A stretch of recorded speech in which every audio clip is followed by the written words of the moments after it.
Thank you. Thank you.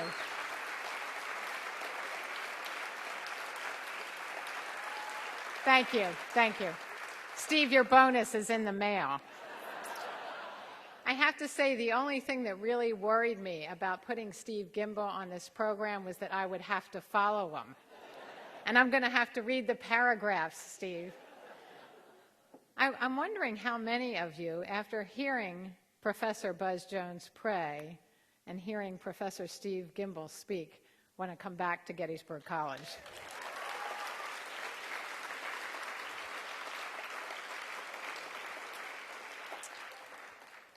My job tonight is to bring you a very sincere thanks. You've already heard that thanks from a number of people, but I'd like to bring it to you myself. Thanks to all of you, our Cupola Society members, our Cupola Society associates, our members of the 1832 Society.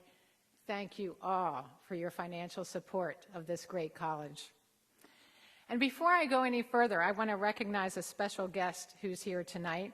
Charles Glassick served as president of Gettysburg College from 1977 to 1988, and we are so pleased that he is here tonight with his wife, Lois. Would you both please stand to be recognized?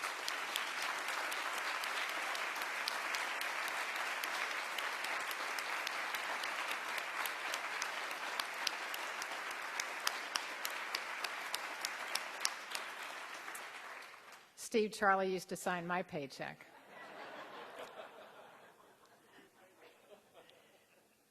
You've heard tonight from Jean and Jeffrey about why they chose to include Gettysburg College in their estate plans.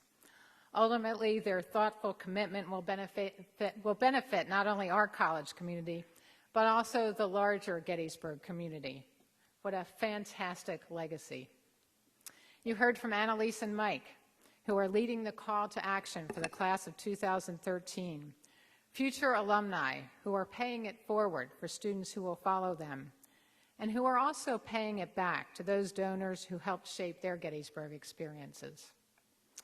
You heard from Steve, who eloquently captured the transformational nature of gifts to Gettysburg, gifts that change the way we think, gifts that present new possibilities, gifts whose influence spreads across our community. Now tonight, I'd like to recognize two very loyal Gettysburg alumni for their recent commitments to the college. Diane Worley Smith, class of 1973, and Ron Smith, class of 1972. Ron is a member of our Board of Trustees, and I warned Diane I might mention them tonight, but I didn't warn Ron. The Smiths have been loyal donors to Gettysburg for decades, supporters of the Gettysburg Fund, an endowed scholarship, the Jaeger Center, and many, many other college priorities. As most of you know, we're in the second year of the leadership phase of a comprehensive campaign for Gettysburg. And we looked at trustees and other close friends of the college to set an example for others. The Smiths have certainly done that. The library is Diane's passion. And last year, Ron and Diane established an endowed fund to support a Musselman Library internship, which provides a stipend and resources for a student to work and do research in special collections. What a wonderful opportunity for those students who are awarded this internship into the future. Physics is Ron's passion. And last week, Ron and Diane established an endowed professorship in applied physics, the first endowed faculty position of this campaign, and hopefully an inspiration for others. This professorship will be awarded next fall to one of our distinguished physics faculty members and will support their excellence in teaching and their engagement of students in research in the area of applied physics. These are remarkable gifts that will have tremendous impact on our students' learning experience. So won't you please join me in thanking Ron and Diane for their generosity to Gettysburg College.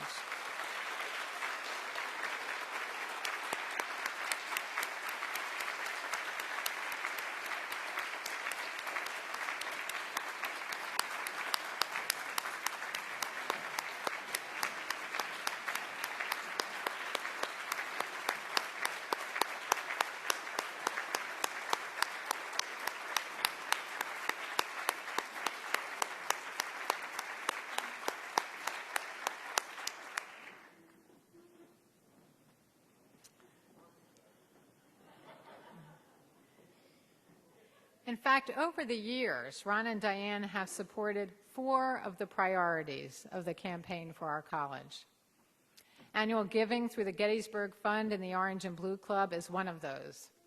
Annual gifts every year of every size are so important to us. The Smiths have also supported a second priority, which is scholarships for our students, allowing qualified students who couldn't otherwise afford to come to Gettysburg to get a Gettysburg education.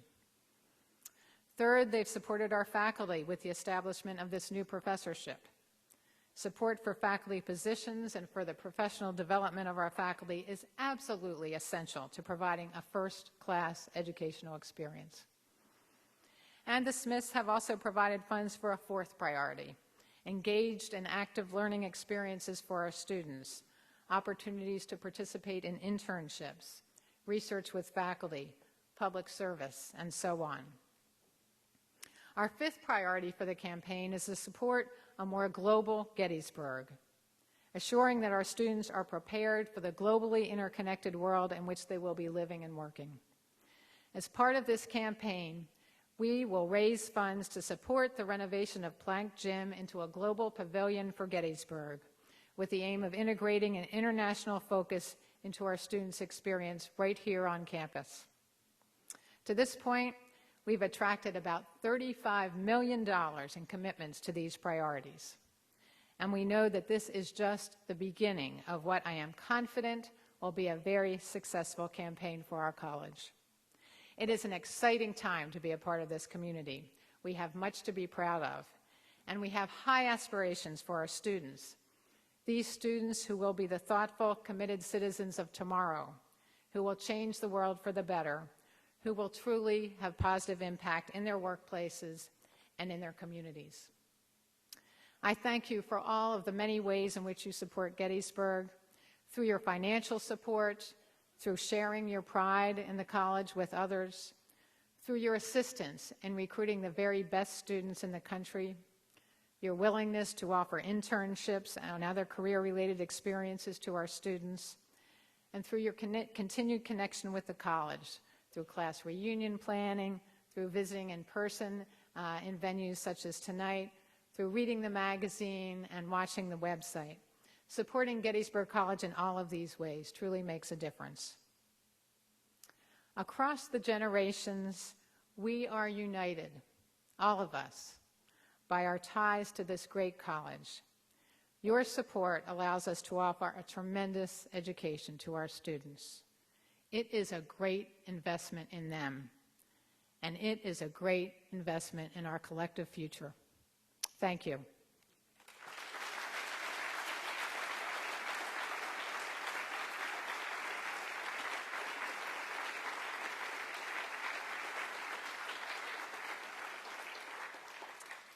Now, in a moment, I am going to introduce Danny Gordon, class of 2013.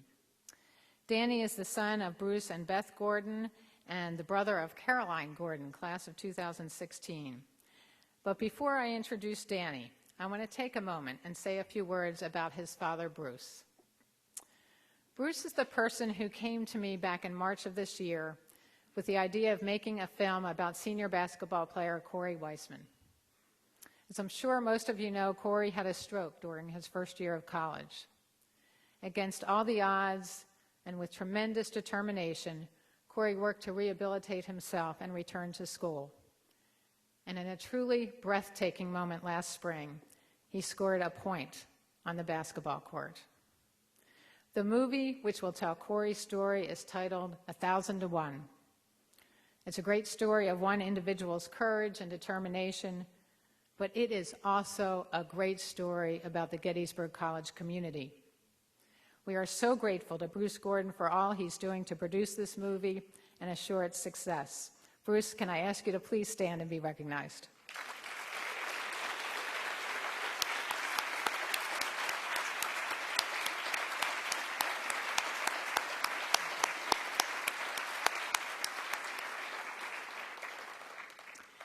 And now that I've introduced his father, I'd like to introduce to you Danny Gordon, class of 2013. Danny hails from California. He's majoring in vocal performance with a minor in German. Danny's a member of the Gettysburg College Choir and Camerata. He's the musical director of Drop the Octave, our male a cappella group, and he's co-director of the student production of Purcell's opera, Dido and Aeneas. Please welcome Danny Gordon, who will lead us in the singing of the Alma Mater.